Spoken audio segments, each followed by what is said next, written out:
नमस्कार, हिमाचल खबरनामा में आपका स्वागत है। मैं हूं आपके साथ वर्षा पंवर। सबसे पहले नजर डालते हैं कुछ खास सुर्खियों पर।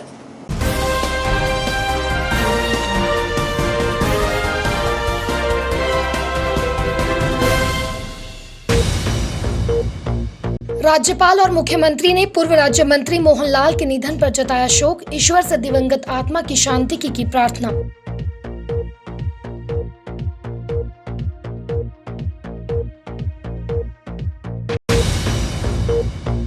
भाजपा नेता सतपाल सिंह सत्ती ने कहा, बिना नेता और नीति के चल रही है कांग्रेस पार्टी।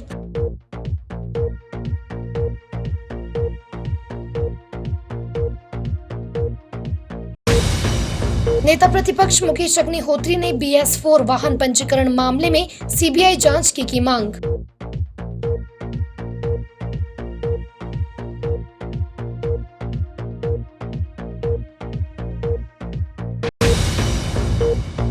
कांग्रेस का हाथ थामने के बाद दयाल प्यारी बोली, आज भाजपा बन चुकी है बड़ी पार्टी जिसमें छोटे कार्यकर्ताओं की नहीं है कदर।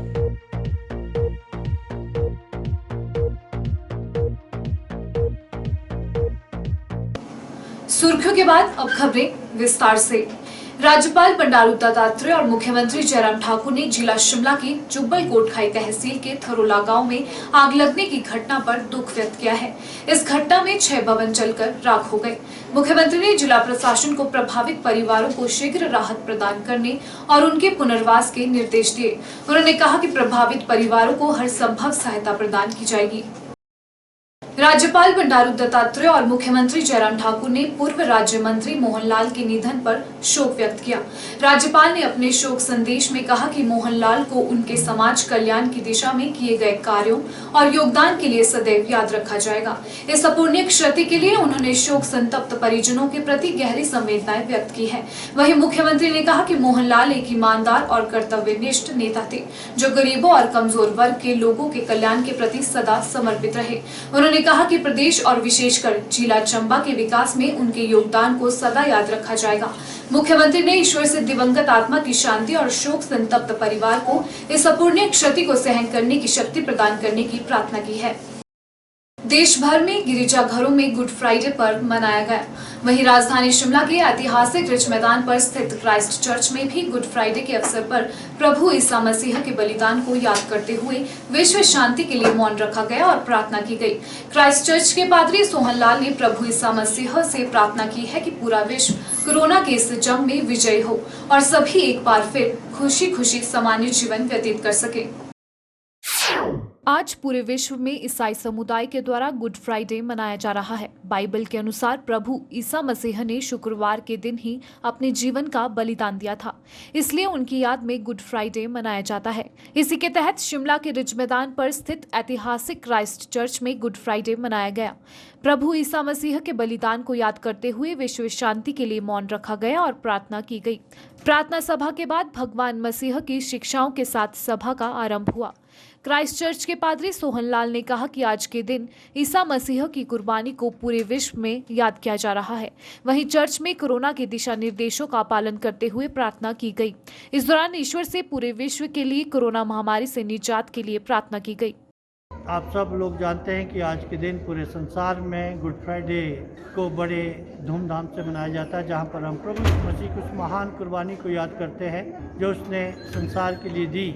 लेकिन इस कोविड के रहते हुए इस बार हम इतनी गैदरिंग अलाउ नहीं कर पाए, क्योंकि जैसे गवर्नमेंट के भी आदेश थे 50% के हिसाब से और सोशल डिस्टेंसिंग और मास्क और सैनिटाइज़र का इस्तेमाल करते हुए, तो हम उसका ध्यान रखते हुए लोगों को भी हम इस बात के लिए बताते हैं कि हर एक को, क्योंकि इस महामारी से हमें खुद बचना है और दूसरों को भी बचाना है, और इसलिए हमने चर्च में भी जब प्रेयर के लिए लोग आते हैं तो हमने गिनती कम कराई थी कि ज़्यादा लोग ना आए जिससे भीड़ हो। बेंचों में भी हमने इसलिए निशान लगाए हैं ताकि दूरी दूरी पे लोग बैठे अपने मास्क के साथ। और परमेश्वर से प्रार्थना की गई खास कि ये खतरनाक बारिश जो संसार में है कि प्रभु हम पर दया करें और हर मनुष्य को इस खतरनाक बारिश से बचाए। मेडिकल फील्ड में हैं जो इससे लड़ रहे हैं, उनके लिए भी हमने प्रार्थना की। हमारी सरकार के लिए, हमारे प्रधानमंत्री राष्ट्रपति के लिए भी प्रार्थना की। बल्कि हम एक दूसरे का सहारा बनते हुए एक दूसरे के साथ जब हम इन त्योहारों को मनाते हैं तो एक दूसरे का भी ध्यान रखें और हम एक दूसरे की सहायता और मदद भी कर सकें, ताकि जैसे प्रभु का आना इस संसार में था पूरी मनुष्य जाति के लिए, और उसने उस सेवा भावना जो उसके जीवन में थी और वही सेवा भावना जो उसके लोगों को आज हमें सिखाई गई और हम भी आगे लोगों को सिखाते हैं, ताकि हम एक दूसरे की भी सेवा टहल करें और इस महामारी से और हर तरह की जो परेशानियां हमारी ज़िंदगी में आती हैं, हम मिलकर इस लड़ाई को लड़ें और इस पर हम विजयी हो सके। नेता प्रतिपक्ष मुकेश अग्निहोत्री ने BS4 वाहन मामले की CBI से जांच की मांग की है। उन्होंने कहा कि इन गाड़ियों की लिस्ट सार्वजनिक होनी चाहिए। पालमपुर में पत्रकार से बात करते हुए अग्निहोत्री ने आरोप लगाया कि पालमपुर में कांग्रेस के 2 प्रत्याशियों के नामांकन मुख्यमंत्री व उद्योग मंत्री के इशारों पर रद्द हुए हैं। अग्निहोत्री ने कहा कि जयराम सरकार नगर निगम चुनाव में जो हथकंडे अपना रही है वह लोकतंत्र के खिलाफ है। इससे साफ है कि जयराम सरकार ने चुनाव से पहले ही हार मान ली है। उन्होंने कहा कि आज मुख्यमंत्री पालमपुर के गली मोहल्ले में घूम रहे हैं। पालमपुर में उन्होंने विकास किया होता तो आज इसकी नौबत ही नहीं आती। पालमपुर में पत्रकार वार्ता को संबोधित करते हुए नेता विपक्ष मुकेश अग्निहोत्री ने कहा कि भाजपा हारी हुई लड़ाई लड़ रही है। अगर सरकार ने सही से काम किए होते तो शायद मुख्यमंत्री को गली मोहल्लों में नहीं घूमना पड़ता।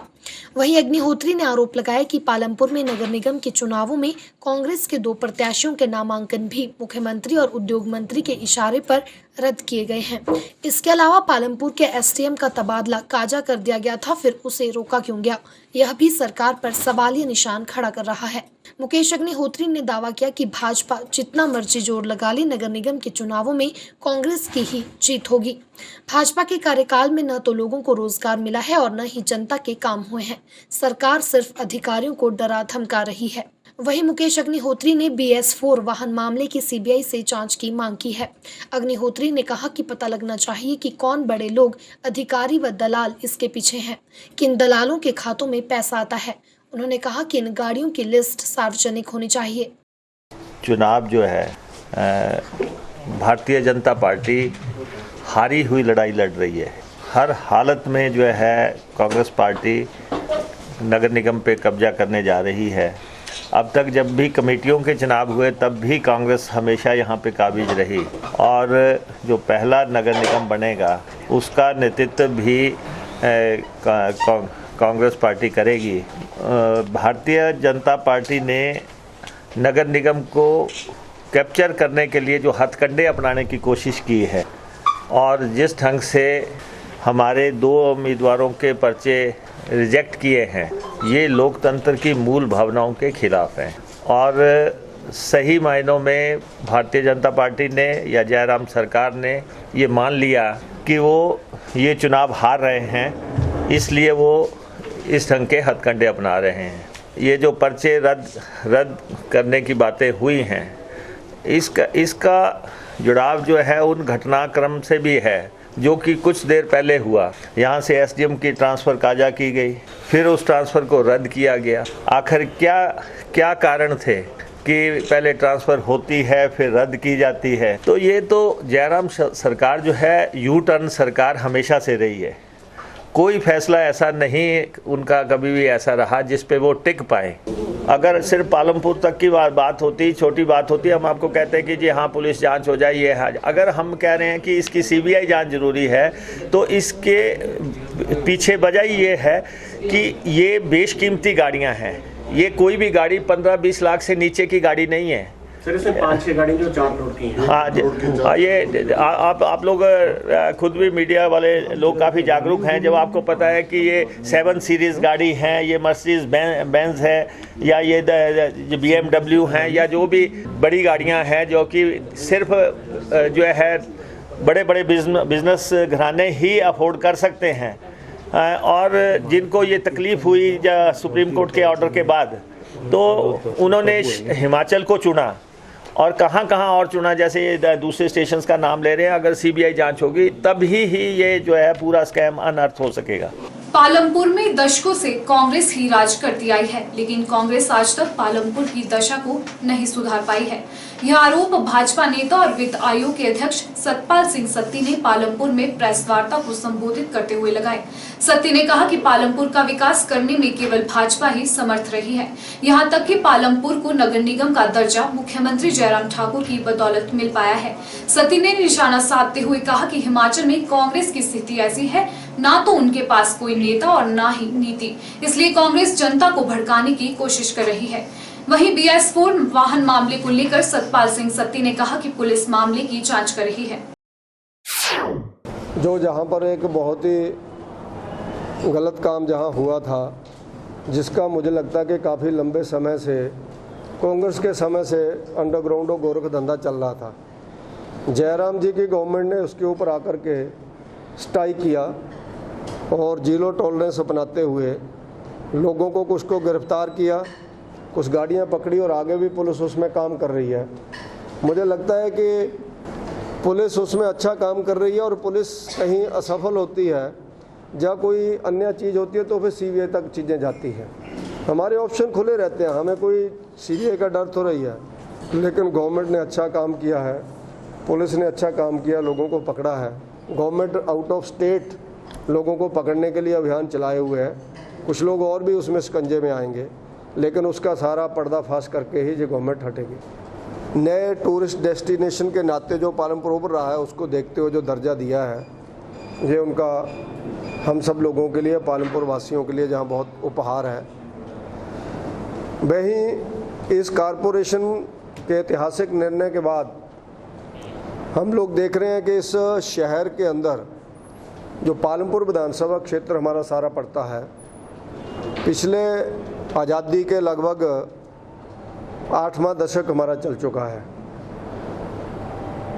कुछ वर्षों को छोड़ करके कांग्रेस की ओर से एक ही परिवार का जहां पर लगातार कब्जा रहा है। चौथी पीढ़ी आज राज कर रही है, लेकिन जो शहर की हम लोग स्थिति देखते हैं, उस दृष्टि से, विकास की दृष्टि से जो भी इस क्षेत्र में बड़े प्रोजेक्ट्स आए, उसमें कांग्रेस का कहीं भी योगदान नहीं रहा, जबकि कांग्रेस को 7 दशकों तक इस क्षेत्र की जनता ने विधायक दिया। वहीं पर अभी जब से जयराम ठाकुर जी गवर्नमेंट में आए हैं, पिछले कल ही आप सब लोग जनसभा में थे, उन्होंने स्वयं गिनाया कि वहाँ पर इस शहर की प्यास बुझाने के लिए 25 करोड़ रुपए की सिंचाई, इसकी पेयजल योजना का उन्होंने शुभारंभ किया। और इस क्षेत्र में अन्य जितने भी काम हैं, कारपोरेशन बनाने के साथ साथ इस क्षेत्र के विकास के जो काम है, उनको गति देने के लिए जयराम ठाकुर जी ने समय समय पर जहां पर पहुंच करके उसको गति देने में अपना अहम योगदान दिया। लेकिन जिन लोगों ने चौथी पीढ़ी के व्यक्ति शासन कर रहा है, उनके पास पालमपुर को क्या दिया आज तक गिनाने के लिए कुछ नहीं है कि उन्होंने विशेष प्रोजेक्ट कौन सा पालमपुर के लिए लेकर के वो आए। ठियोग से CPIM विधायक राकेश सिंघा व बीजेपी के बीच जुबानी जंग शुरू हो गई है। बीजेपी जिला मंडल के अध्यक्ष ने राकेश सिंघा को अपनी जिम्मेदारियों को निभाने में असफल रहने की बात कही थी, जिस पर पलटवार करते हुए राकेश सिंघा ने भाजपा नेताओं की बयानबाजी को निराधार बताया। विधायक राकेश सिंघा ने कहा कि बीजेपी के लोग यह साबित करना चाहते हैं कि राकेश सिंघा काम नहीं कर पा रहे हैं। उन्होंने कहा कि बीजेपी केवल दुष्प्रचार कर लोगों को गुमराह करने की कोशिश कर रही है। ठियोग से माकपा विधायक राकेश सिंघा और भाजपा के बीच सियासी बयानबाजी शुरू हो गई है। भाजपा जिला मंडल के अध्यक्ष ने राकेश सिंघा को अपनी जिम्मेदारियों को निभाने में असफल बताया है। इस पर राकेश सिंघा ने पलटवार किया। उन्होंने भाजपा की बयानबाजी को बेबुनियाद बताया है। विधायक राकेश सिंघा ने कहा कि बीजेपी जिला मंडल के अध्यक्ष ने अपनी बयानबाजी में कहा कि ठियोग के विधायक अपनी जिम्मेदारी नहीं निभा रहे हैं। उनका ये आरोप निराधार है। बीजेपी के लोग ये साबित करना चाहते हैं कि वे काम नहीं कर पा रहे हैं। उन्होंने कहा कि ठियोग में पूर्व के विधायकों के समय की योजनाएं भी प्राथमिकता तक ही सीमित रही, लेकिन धरातल पर कुछ भी नहीं हुआ है। उनकी DPR तक तैयार नहीं हो पाई। सिंघा ने कहा कि अब उन योजनाओं को प्राथमिकता के आधार पर DPR तैयार होने के बाद प्राइवेट कंसल्टेंट के माध्यम से धरातल पर उतारा जाएगा। सिंघा ने कहा कि भाजपा केवल दुष्प्रचार कर लोगों को गुमराह करने की कोशिश कर रही है। उन्होंने कहा कि पिछले 3 वर्षों में जो भी कानून सरकार ने बनाए हैं, वे पूरे सार्वजनिक क्षेत्रों को निजी हाथों में देना है। उन्होंने ये भी कहा कि निजी स्कूलों द्वारा वसूली जा रही फीस पर सरकार ने कानून नहीं बनाए, क्योंकि स्कूल कॉलेज पैसे बनाने के लिए खोले गए हैं। देश व प्रदेश में कोरोना के बढ़ते मामलों पर सिंघा ने कहा कि इस सरकार के अंदर क्षमता ही नहीं है कि वर्तमान स्थिति का आकलन कर सके। कोरोना से मरने वालों की संख्या सरकारी आंकड़ों से कहीं अधिक है। सरकार को कोरोना हॉस्पिटल को दूसरे अस्पतालों से अलग रखना चाहिए ताकि दूसरे मरीजों का भी इलाज किया जा सके। लॉकडाउन जैसे निर्णय की कोई आवश्यकता नहीं है। अर्थव्यवस्था पटरी पर लौट रही है। कोविड की दूसरी लहर में सभी को एहतियात बरतने की आवश्यकता है। उन्होंने कहा कि सरकार को स्वास्थ्य सुविधाओं में सुधार करना चाहिए। ये प्रेस वार्ता इस विषय में की गई कि पिछले दिनों में भारतीय जनता पार्टी के जो आपके ज़िला के जो अध्यक्ष है माननीय अजय श्याम जी, उनने कुछ इस तरीके से प्रेस सम्मेलन के जरिए बात को रखा जिससे कि लोगों में भ्रम पैदा हुआ। प्राथमिकता के स्कीमों को लेकर उन्होंने किया है। मैंने बड़े विस्तार से इस बात को समझाया है। जिसकी डीपीआर जब बन जाएगी वही प्राथमिकता के लिए जाता है और उसको भी नाबार्ड से फाइनेंस अपने आप में नहीं हो जाता है, नाबार्ड की भी अप्रूवल चाहिए होती है।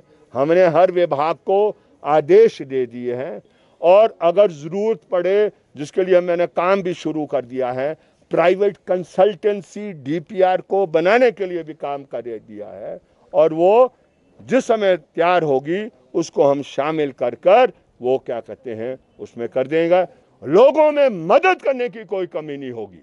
हमारे पास साधन है कि नहीं है वो कभी प्रश्न नहीं होगा, क्योंकि जनता के लिए हमेशा हमारा दरवाज़ा और हमारे क्या कहते साधन उनके लिए खुले रहेंगे, जिससे उनकी पीड़ा तो हम समाप्त नहीं कर सकते हैं, लेकिन पीड़ा को निश्चित रूप से कम करने का हमारा प्रयत्न रहेगा।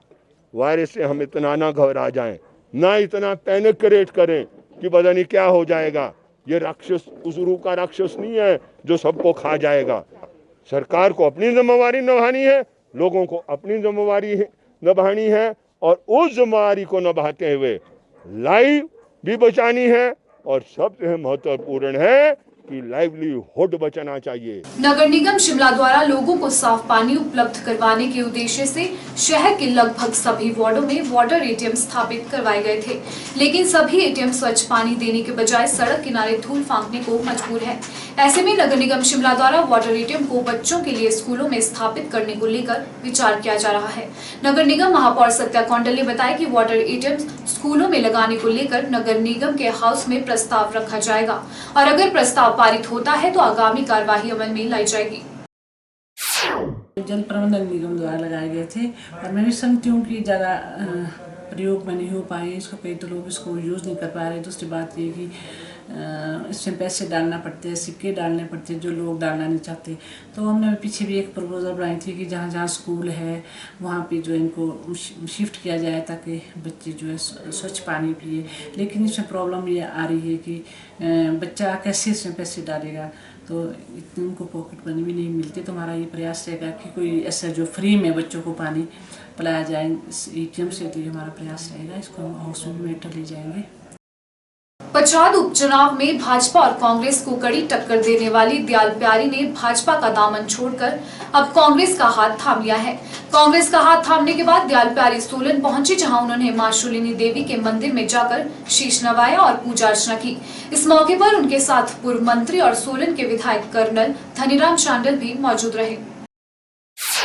कांग्रेस का दामन थामने के बाद सोलन पहुंची दयाल प्यारी ने मीडिया से बातचीत करते हुए बताया कि उनका पूरा परिवार कल तक बीजेपी का था, लेकिन आज कांग्रेस का हो चुका है। उन्होंने कहा कि जब जब भाजपा में झंडा उठाने की बात आती थी तो बीजेपी के साथ कंधे से कंधा मिलाकर हर एक कार्य को करते थे, लेकिन जिस तरह से उन्हें भाजपा ने बाहर का रास्ता दिखाया उससे मजबूर होकर कांग्रेस पार्टी का हाथ थामा है। दयाल प्यारी ने कहा कि बीजेपी आज बहुत बड़ी पार्टी बन चुकी है, जिसमें छोटे कार्यकर्ताओं की कोई भी कदर नहीं है। जिस तरह से उन्होंने जी जान लगाकर बीजेपी के लिए कार्य किया है, अब वह कांग्रेस के लिए उसी तरह से काम करेंगी ताकि पार्टी एकजुट हो सके। उन्होंने पच्छाद विधानसभा पर बातचीत करते हुए कहा कि अगली बार पच्छाद विधानसभा में तख्ता पलट होगा और कांग्रेस की जीत होगी। दयाल प्यारी ने कहा कि कांग्रेस पार्टी नगर निगम चुनावों के साथ साथ 2022 में होने वाले विधानसभा चुनाव में जीत हासिल करेगी और प्रदेश में सत्तासीन होगी। वहीं उन्होंने कांग्रेस आला कमान के सभी नेताओं का धन्यवाद करते हुए कहा कि वह पार्टी के लिए दिन रात कार्य करेंगी ताकि पार्टी को और ज्यादा मजबूती मिल सके। भारतीय जनता पार्टी एक बहुत बड़ी पार्टी बन चुकी है, उसे अब जमीन स्तर के नेताओं की कोई भी जरूरत नहीं। जिस तरह से हम लोगों को उस टाइम झंडा उठा के चलने के लिए और चल के कोई मिलता नहीं था, भारतीय जनता पार्टी में कोई सिपाही कोई आगे नहीं आता था, उस टाइम पे हमारे बुजुर्ग आगे होते थे। ऑल इंडिया कांग्रेस कमेटी की छोटी सी सदस्य हूँ और छोटी सी सदस्य होने के नाते जो आला कमान मुझे जिम्मेवारी देगी, मैं उस जिम्मेवारी को बखूबी निभाऊंगी। Inner Wheel Club of Shimla Mid Town की डिस्ट्रिक्ट चेयरपर्सन कांता कपूर ने शिमला का दौरा किया और क्लब के पदाधिकारियों के साथ एक समीक्षा बैठक की। बैठक में inner Wheel Club of Shimla Mid Town की डिस्ट्रिक्ट चेयरपर्सन कांता कपूर ने जहां क्लब द्वारा पूर्व में किए गए समाज सेवा के कार्यों का लेखा जोखा लिया, वहीं आगामी कार्यक्रमों की भी रूपरेखा तैयार की। Inner Wheel Club of Shimla Mid Town की डिस्ट्रिक्ट चेयरपर्सन कांता कपूर ने कहा कि inner Wheel Club of Shimla Mid town एक अंतर्राष्ट्रीय संस्था है जो कई वर्षों से सामाजिक भलाई के कार्यों में अपनी महत्वपूर्ण भूमिका निभा रही है। उन्होंने कहा कि सबसे महत्वपूर्ण बात यह है कि ये संस्था महिलाओं की संस्था है जो महिला सशक्तिकरण को लेकर कार्य कर रही है। कांता कपूर शिमला में अपने दौरे के दौरान क्लब के पदाधिकारियों के साथ एक समीक्षा बैठक के उपरांत बोल रही थी। इस मौके पर उन्होंने कहा कि क्लब का प्रयास यही रहता है कि जरूरतमंद युवतियों और महिलाओं को आत्मनिर्भर बनाया जा सके ताकि वे अपने पैरों पर खड़ी होकर आजीविका के साधन सृजित कर सकें। इसी को मद्देनजर रखते हुए महिलाओं को ब्यूटिशियन के कोर्स के साथ साथ सिलाई कढ़ाई भी सिखाई जाती है। वहीं जरूरतमंद महिलाओं को सिलाई मशीन भी क्लब द्वारा दी जाती है। इसके अलावा गरीब लड़कियों की शादियां भी करवाई जाती है। इसके साथ उन्होंने क्लब की अन्य गतिविधियों पर भी प्रकाश डाला, साथ ही आगामी कार्यक्रमों के बारे में भी बताया। जो हमारा समाज का एक वार्षिक दौरा कार्य करने के लिए जो भी हमारे क्लब किस तरह की एक्टिविटीज हो रही हैं, क्या काम हो रहे हैं समाज के लोगों के लिए, सब चेक करने के लिए। बेसिकली इनर व्हील जो है हमारी संस्था एक ऐसी ऑर्गेनाइजेशन है जिसमें सिर्फ महिलाएं हैं, महिलाओं की संस्था है जो 104 देशों में फैली हुई है, जिसमें इंडिया भी एक है, हमारा भारत, और हमारे भारत में भी इसमें 27 डिस्ट्रिक्ट है सीजरवेट की तरह, और हर डिस्ट्रिक्ट में बहुत सारे क्लब्स होते हैं वहाँ के जियोग्राफिकली एरिया के हिसाब से। हमारे डिस्ट्रिक्ट सीजरवेट में भी 68 क्लब है, अभी अब हमारे 61 हो चुके हैं, 62 क्लब्स, और भी हमने 5 नए क्लब ऐड किए हैं, और जिसमें हमारी मेंबरशिप है संस्था की करीब 2000, और ये हर शहर में है। अगर हम शिमला की बात करें, यहाँ पर भी 3 क्लब है जो एकजुट होकर जितने भी हमारे समाज में ऐसे वर्ग हैं, पढ़ाई से लेकर वोकेशनल से लेकर खाना या फूड प्रोवाइड करना किसी को, इस तरह के हर काम करता है। गर्ल चाइल्ड एजुकेशन को हम स्पेशली प्रमोट करते हैं, वुमेन एम्पावरमेंट के लिए काम करते हैं। हमारा मकसद है कि आज के दिन में हर महिला अपने पैरों पर खड़ी होनी चाहिए। शिक्षा के सुदृढ़ीकरण के लिए स्टार्स प्रोजेक्ट के माध्यम से घुमारवीं में अध्यापकों के लिए जिला स्तरीय कार्यशाला का आयोजन किया गया, जिसकी अध्यक्षता प्रदेश संयोजक अत्री सेन द्वारा की गई। कार्यशाला में शिक्षा के सुदृढ़ीकरण के लिए कई प्रमुख बिंदुओं पर चर्चा व गहन मंथन किया गया।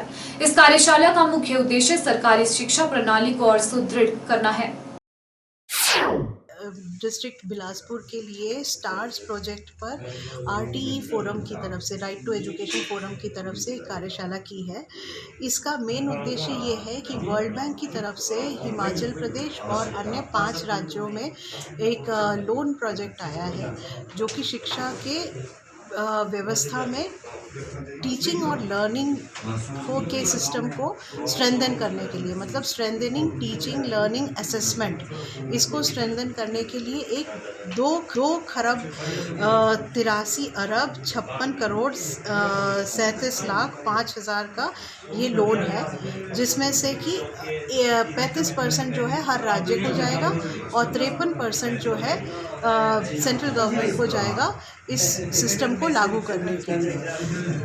हम लोग ये कार्यशाला इसलिए कर रहे हैं क्योंकि इस पूरे प्रोजेक्ट पे अभी तक कोई भी चर्चा हो नहीं पाई है ना, क्योंकि ये पेंडेमिक के दौरान लागू हुआ है। और जब ये हो ही रहा है तो शिक्षा से जुड़े हुए जितने भी भागीदारी जिनकी भी होती है उनको भी इस पे समझ बनाना उतना ही ज़रूरी है, क्योंकि इस पे टीचिंग लर्निंग असेसमेंट की बात अगर है, बच्चों के समझ की बनाने की बात है, उसके हिसाब से अगर असेसमेंट होगा तो ये असेसमेंट की ग्रेडिंग भी होगी अगर सेंट्रल गवर्नमेंट की तरफ से, तो वो ग्रेडिंग किस हिसाब से होनी चाहिए वो उसमें टीचर्स का, जो स्कूल के बच्चों के पेरेंट्स हैं उनका, या फिर जो पंचायत है या समुदाय है, उन सब का एक समझ बनना चाहिए। और हम यही पहल कर रहे हैं हर डिस्ट्रिक्ट में जाके कि एक पहले तो डिस्कशन का एक स्तर शुरू हो और उसके बाद उसको जो भी समझ बने उसको हम आगे तक विधानसभा तक बात ये लेकर जाएं कि भाई इसको किस तरह से लागू करेगी सरकार,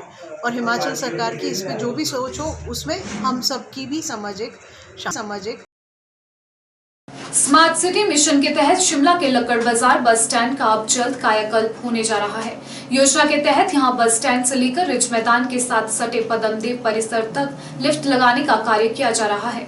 शहरी विकास विभाग के निदेशक आबिद हुसैन सादिक ने बताया कि लिफ्ट का कार्य पूरा होते ही लक्कड़ बाजार बस स्टैंड में लोगों के लिए वेटिंग रूम व शौचालय भी बनाए जाएंगे। उन्होंने बताया कि लिफ्ट बनने से सभी लोगों को इसका फायदा मिलेगा व लोग बहुत कम समय में ही रिज मैदान पहुँच सकेंगे।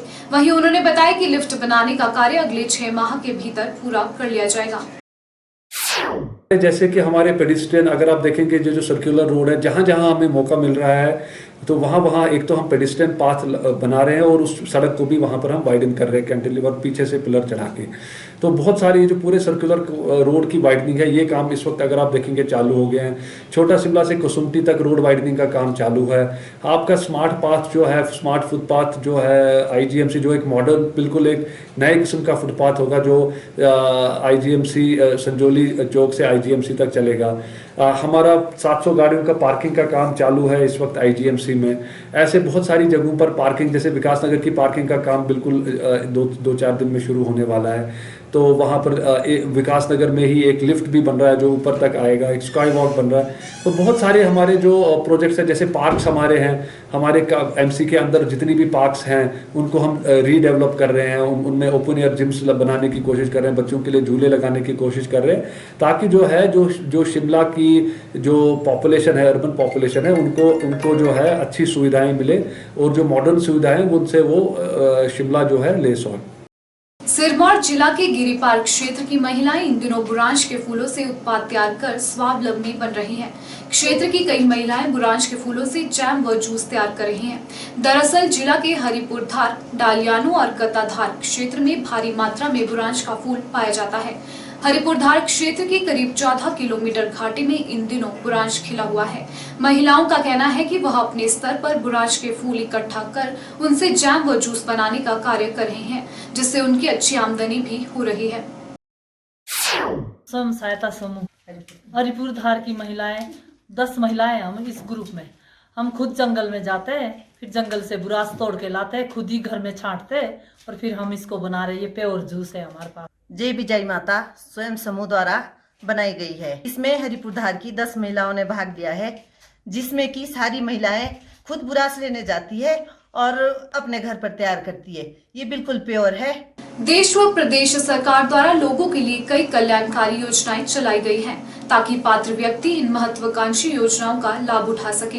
इन्हीं योजनाओं में बीपीएल कार्ड, आयुष्मान भारत और हिमकेयर भी शामिल है। इन योजनाओं का लाभ उठाने के लिए कार्ड बनाए जाते हैं, जिन्हें समय समय पर रिन्यू भी करवाना होता है। इसी को ध्यान में रखते हुए निगम की परिधि के अंतर्गत आने वाले खलीरी वार्ड में शिविर का आयोजन किया गया, जिसमें लोगों ने इन विभिन्न योजनाओं से संबंधित कार्ड रिन्यू करवाए। वहीं इस दौरान स्थानीय पार्षद पूरनमल भी मौजूद रहे। जो नगर निगम शिमला में 34 वार्डों में हमने ये जो कार्यक्रम चलाया है, इसमें हिमकेयर कार्ड, आयुष्मान कार्ड और बीपीएल कार्ड रिन्यू होने हैं। तो इनके लिए जो भी क्राइटेरिया है सरकार द्वारा निर्धारित किया गया है, जो क्राइटेरिया वो फिल करते हैं उनकी लिस्ट बन के आई है। क्योंकि पिछले लॉकडाउन में हमने देखा था कि कुछ बीपीएल कार्ड थे, कुछ के हिमकेयर थे जो रिन्यू नहीं हुए थे, जिसके कारण उनको इलाज में बहुत असुविधा हुई। तो इसलिए हमने ये पिछले हाउस में हमने ये निर्णय किया था कि जितने 34 वार्डों में शिमला में जो पेंडिंग पड़े हैं ये हम इनको जो है ना दोबारा रिन्यू के लिए व्यवस्था करेंगे। इसके तहत आज वार्ड नंबर 33 खलीनी में आंगनवाड़ी केंद्र है, इसमें ये हमने कैंप रखा है और इसमें सुबह से अभी वैसे आज छुट्टी का दिन है फिर भी यहाँ 10-12 लोग अपनी एंट्री करवा चुके हैं और ये जो है अपना कार्ड जो है यहाँ रिन्यू करवा रहे हैं। कोविड-19 के मामले लगातार बढ़ रहे हैं। ऐसे में लोगों को मास्क पहनने व सामाजिक दूरी की पालना करने के लिए नूरपुर पुलिस जागरूक कर रही है। नूरपुर सह थाना प्रभारी प्रीतम सिंह जरयाल ने बताया कि पुलिस अधीक्षक के निर्देशानुसार लोगों को कोविड नियमों के प्रति जागरूक किया जा रहा है। लोगों से अपील की जा रही है कि घर से बाहर निकलते समय मास्क का प्रयोग करें, अपने शरीर व हाथों की सफाई का विशेष ध्यान रखें और सामाजिक दूरी के नियम की पालना करें। उन्होंने कहा कि कोरोना संक्रमण की चेन तभी तोड़ी जा सकती है जब लोग जागरूक होंगे और कोविड नियमों का सख्ती से पालन करेंगे।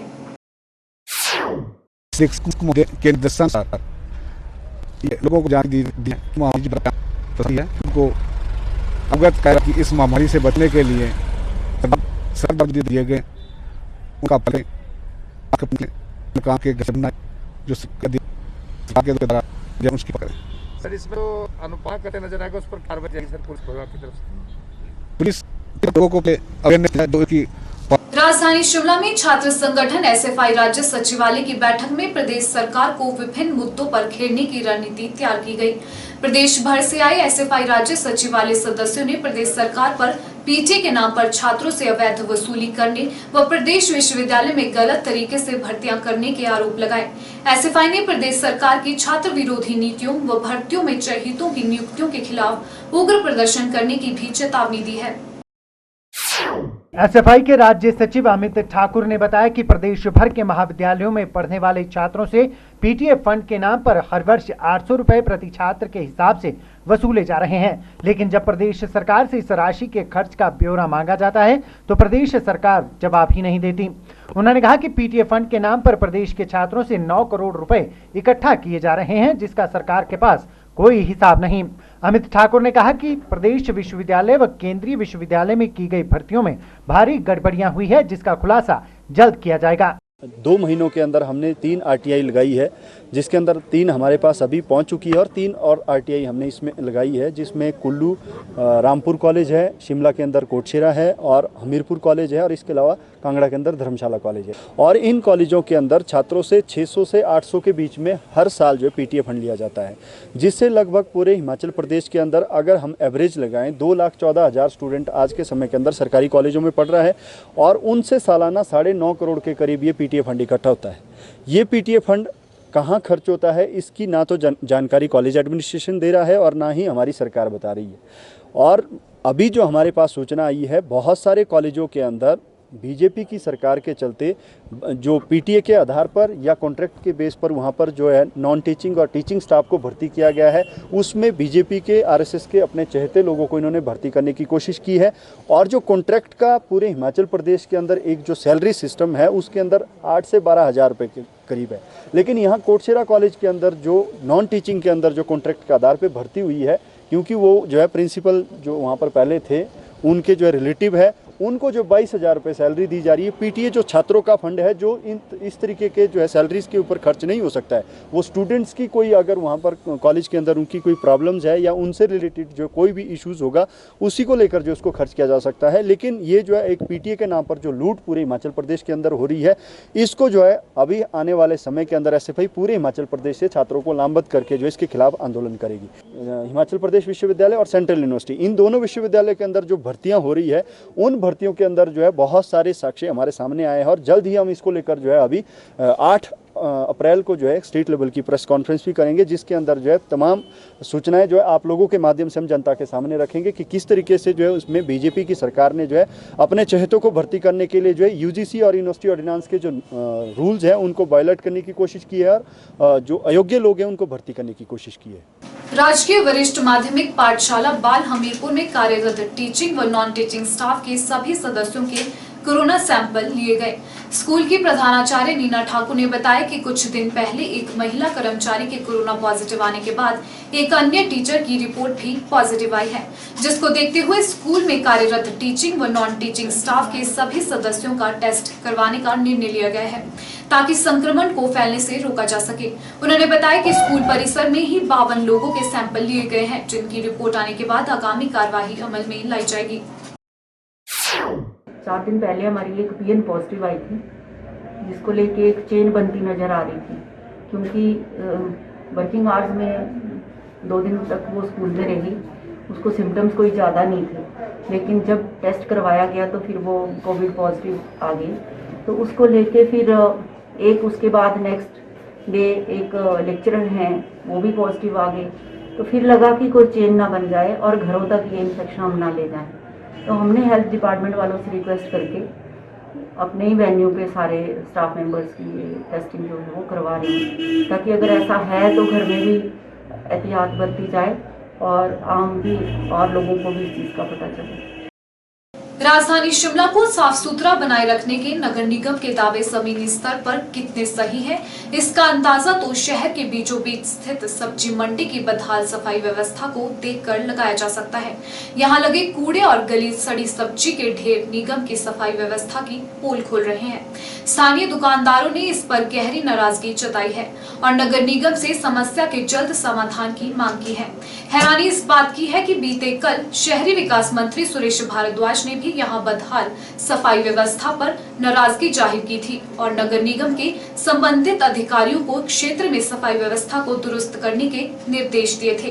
बावजूद इसके हालत जस की तस बनी है, जिससे व्यापारियों में भारी रोष है। नगर निगम के लिए यही कहेंगे जी कि सफेद हाथी के सिवा नगर निगम कुछ नहीं है। हाल देखो आप, कम से कम स्मार्ट सिटी की बात करते हैं, स्मार्ट सिटी, और कितना हाइजीनिक देखिए आप, कितना गंद, कितना कूड़ा, स्मेल देखिए आप। कैमरे में स्मेल नहीं आएगी अभी, लेकिन यहाँ से जो गुजर रहे हैं हाल देखिए आप क्या है ना। और ये देखिए ना कोई ढका हुआ है, देखिए ये सारी मक्खियाँ भी मिला रही है, तो ये ठीक नहीं है। श्री सुरेश भारद्वाज जी का कल अकस्मात दौरा था। उन्होंने यहाँ पे कुछ एक उद्घाटन भी किए। उन्होंने खुद अपनी आंखों से देखा है कि सब्जी मंडी का क्या हाल है, जबकि हमारे समाचार पत्रिका में कई लोगों ने बड़े उभारा भी है। उसके बावजूद भी शायद हो सकता है कि ये लोग छुट्टी का बहाना बनाकर ये कूड़ा ना उठा सके। मगर मैं चाहता हूँ कि विशेष रूप से अगर एमसी की छुट्टी है तो कार्यरत इंसान की तो छुट्टी नहीं है, वो तो बेचारे कार्य करने आते हैं। तो समय रहता अगर ये कूड़ा उठा दिया जाता तो यहाँ पे मक्खी का और बीमारियों का जो आज चल रहा है दौर, वो भी कम हो जाता। मगर ये जो देखने में आता है वो यही है कि एमसी की छुट्टी जो आज गुड फ्राइडे की वजह से है, उस कारण अगर ये कार्य हुआ है तो आज शाम तक ये कार्य, क्योंकि ये सब्जी मंडी में एक ही टब है जो बिल्कुल तत्काल भरा हुआ है, अगर समय रहते ना उठाया गया तो यहाँ से बीमारियों का आगाज मक्खियाँ और ज़्यादा फैलाएंगी। हिमाचल खबरनामा के इस अंक में इतना ही। नमस्कार।